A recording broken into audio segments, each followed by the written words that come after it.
jumping right back into the action on today's show, talking about the Philadelphia Eagles, very heavily based these last two segments on the NFC East, but I wanted to talk about arguably one of their best players overall on the team last year in the rookie defensive lineman Jalen Carter, who was a massive bright spot for this Philadelphia Eagles team in a year where they always seem to reload on the defensive line. You know, they brought in Nolan Smith, they brought in Jalen Carter, a steal, now obviously in hindsight, but heading into the draft, there were some questions with him. He fell, and the Eagles swooped him up, and he, again, turned out to be an absolute steal for them because just in 2023, as a rookie, again, he recorded 33 tackles, he had 6 sacks, 9 quarterback hits, a fumble return for a touchdown, and he was tied for first among rookies in tackles for losses with 8. So he had a great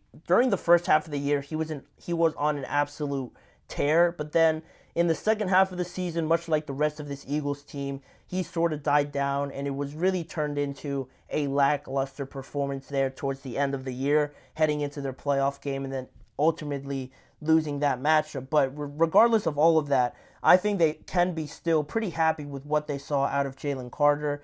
And with all that being said, that was all pretty much done at his natural position, the defensive tackle, interior defensive lineman, however you want to designate that. But now, with a new defensive coordinator coming in Vic Fangio, not only has he praised Jalen Carter, he wants to get the best out of Jalen Carter, but on top of that, he has some ideas around Carter and where he wants to deploy him in 2024, specifically trying him out on the edge as a defensive end pretty much in some packages. And already it's something that I think Jalen Carter acknowledged himself that he didn't even know that Philadelphia was thinking about doing that with him in just his second year, but he didn't have too much to say about it. He wasn't too, angry or anything like that. Or hostile towards them for wanting to change it up. I think he approaches it with an open mind, not only because he has a good character about him, it seems, but also because I think, quite frankly, he knows he has the talent to be as versatile as what the Eagles have in mind for him, and especially Vic Fangio. I think one of the biggest things this offseason that Fangio wanted Jalen Carter to work on was that fitness, because he wants him out on the field as much as possible. And not only can you do that with better conditioning, but if you could be in there in the interior defensive line and then in other packages, they're able to move you out to the outside.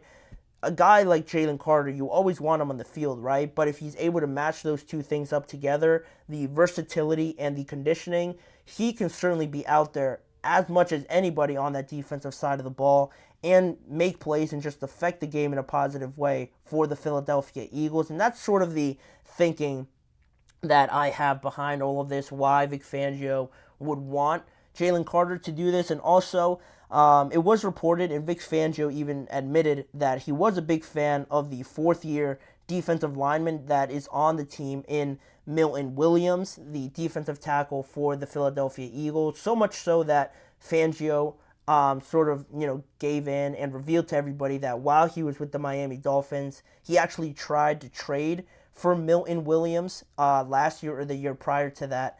But ultimately it didn't end up happening. He comes here now to become the defensive coordinator, and he has big plans in store for Milton Williams in certain packages that would mean Jalen Carter would be shifted out to the edge as a defensive end in those packages. So it's exciting by one part, but also you look at the reality of this situation on the other hand and think that Jalen Carter hasn't played as a defensive end really since he was in high school pretty much, and coming off of a season where he was so productive on the inside, it seems a little bit weird and just confusing why they'd want to move him out to a position that he hasn't really played and probably isn't as comfortable in.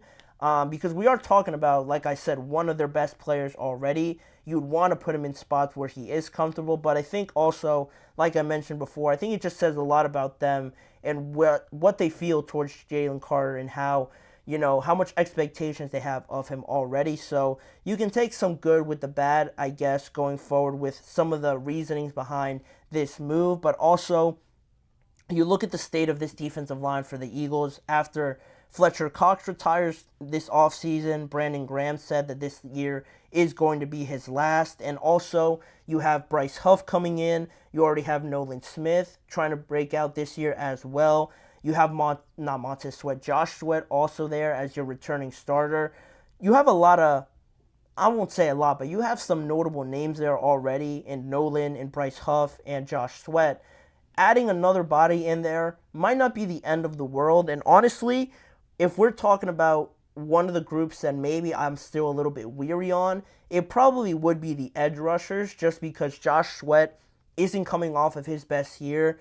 You have Nolan Smith, who hardly played at all last year. He's been doing good, but again, we haven't seen him in game action perform at a starter-like level, so I have some doubts around that. And Bryce Huff is arguably coming off of the best year out of all these guys in terms of edge rushers, but the biggest question with him was the doubts around how many snaps can he play consecutively, continuously through an entire season for the Philadelphia Eagles, because with the New York Jets, he was sort of rotated a lot. The amount of snaps he played with the Jets, I think it now doubles with the starter reps that Josh Sweat and Hassan Reddick got last year for the Eagles. So is he able to play that amount of snaps from just 1 year and then now doubling it to the next year? That's another question you have. And now Jalen Carter, again, putting him in this spot to just be out there and as talented as he is, thinking that he's just going to produce like he does on the inside, I don't think that's going to be the case, at least maybe not at the start.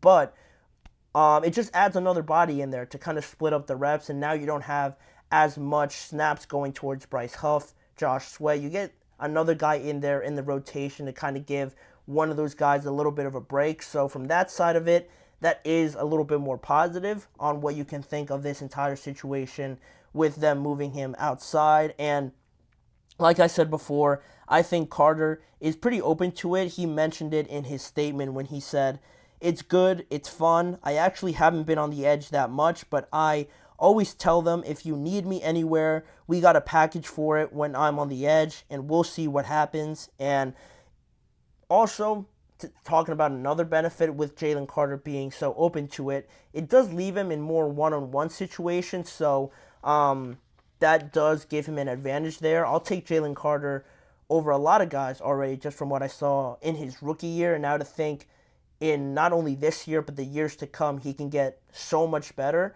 If you're in one-on-one situations with Jalen on the outside, I think that's another benefit for the Philadelphia Eagles. So all these factors, combining and, thinking of how to approach this now, I don't hate the decision. I can understand it and why they're trying to do this. Maybe trying to disguise their coverages, trying to move players around so it doesn't become so easy to predict for the opposing offense to game plan around. If you have to account where Jalen Carter is, obviously, where some of these other guys are, and then also, like I just finished talking about in the secondary, with so many guys interchanging, it's a nightmare to figure out if you're the quarterback of opposing defenses to kind of get everything in order, figure out the protection.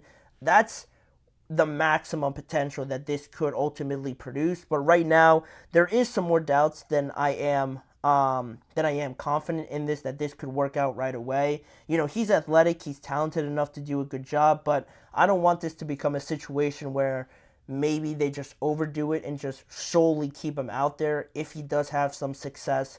I think you're going to get the best out of Jalen in the middle, and when you need it, he can produce out there, but I don't want him moving around too much, because also, when you have players moving around really a ton, I feel like their skill sets and their just level of comfortability in either spot, it might seem similar, but you got to do different moves. Certain moves don't work on the right side compared to the other side, or in the middle as well. You're facing a lot more double teams in the middle, so while it might seem easier, you're just not used to it. It feels very odd and just uncomfortable going from the inside to the outside multiple times in a game. So as quickly as he can pick that up, because he is, again, very talented and a very smart player, I don't want this to just become a just rotating thing. He needs to have a position where he is the best, and trying to use him there as much as possible, and when you can, maybe in terms of depth, one of these other guys get hurt,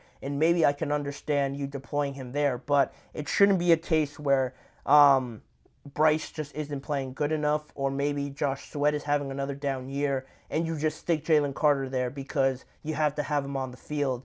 You can't do it that way. I'd like this to work out, but also in terms of, I think about frame a ton with some of these interior defenders and also on the edge. The edge guys usually are a little bit more nimble and a little bit more free-flowing. So in terms of how much weight Jalen Carter puts on or how much they want to alter his frame and things like that to maybe make him a better edge rusher, that also can affect how they approach a week, their performances, and things like that. So thinking about all these things, yes, it could be great here or there, but I don't want the Eagles to overdo it with Jalen because he did perform so well as a rookie already on the inside. I think keeping him there is their best bet, but who knows? Changing it up a little bit like this creates a lot more confusion, and I'm all for that, but I'm going to take it with a grain of salt here and not try to overdo it, at least in my mindset going forward. But that'll be that. That'll be an interesting thing to monitor and keep track of how much they do that during the regular season. But now, as we close out this show, I want to get to one more topic. As the Giants are already playing in their first preseason game, we're going to talk about their star wide receiver Malik Nabers, my expectations for Nabers in his first season, and just basically how far the Giants can go with him playing at his best, being that go-to guy there in New York. We're going to get to my thoughts and my predictions just after this break. You're listening to the GSMC Chip Shot Football Podcast.